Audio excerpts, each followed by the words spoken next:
Well, temperatures have already begun to take a tumble today thanks to a cold front sliding through the area. Thank you for tuning in to your Tuesday evening weathercast. Temperatures at this moment mostly into those upper 60s to low 70s, so about a good 10 to 20 degree drop. But even these temperatures are even cooler than what we had during the peak of the eclipse just yesterday. 68 degrees in Onaway is the cool spot. 71 in Alpena. Warmest temperatures are towards the southeast. 75 in Oscoda and Tawas. Also for them, they are seeing the strongest winds coming out of the northwest at 22 miles per hour. Beginning to relax a bit more so towards the north at 13 in Alpena and Atlanta. But that northwesterly flow already now indicating the front has passed through. Drier air, but also cooler air has begun to funnel in as well. And we're already starting to see the benefits of that cooler air with those dew points. If you remember yesterday, we were seeing dew points hovering around 70 degrees, meaning it's pretty much oppressive. Now we're sitting in those mid-50s, 53 in Atlanta, 54 in Mayo, 57 in Oscoda. Drier air, no longer that icky sticky that we had yesterday or even back on Sunday. Cold front now situated in parts of the western Appalachians, bringing thunderstorms from New York State all the way into parts of Indiana. Now towards the west, clear conditions throughout the Twin Cities and into parts of Iowa, and that clear weather will eventually spill over into the Sunrise side in the next couple of days. But in the meantime, we have to deal with a bit of that cloudiness, but also those breezy conditions.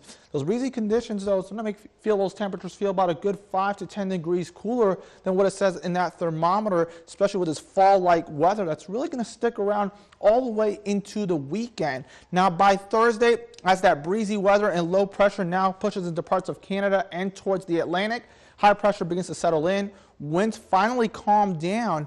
But with that high pressure so close by, we're going to have a good amount of radiational cooling Thursday night. So what that means Friday morning is that temperatures are really going to take a big tumble, especially waking up Friday morning, especially towards the interior. Temperatures could fall into the upper 30s to low 40s. May want to start thinking about protecting some of that vegetation for the small possibility of some patchy frost.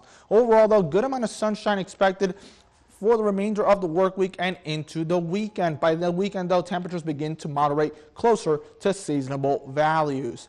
Now, when it comes to that pollen count, it's going to be on the low side because of all the recent rain, but also those cooler temperatures. When it comes to beach and boating, not really the greatest days to go beach and boating, because of the temperatures, but especially tomorrow because of those winds. Winds out of the northwest at 10 to 20 knots, also choppy waves up to 6 feet. Waves, though, begin to finally get back to normal to less than 2 feet on Thursday, but with those temperatures in those mid-60s, it's going to feel bone chilly on Lake Huron or any other lake. Now, the hour by hour for tonight, we're going to keep it under partly cloudy to mostly clear skies. Temperatures falling into those mid-50s, so a seasonable evening when it comes to that thermometer. Now, that day planner for Wednesday. Sunset occurring at 8:27 p.m. Temperatures only topping out into those upper 60s to low 70s, so about a good 5 degrees below average. By Thursday, we'll keep temperatures into those upper 60s, but look at those morning lows into those mid-40s all the way into Saturday morning. The good news, though, by the time we get towards the weekend and into early next week, temperatures get back into those mid-70s.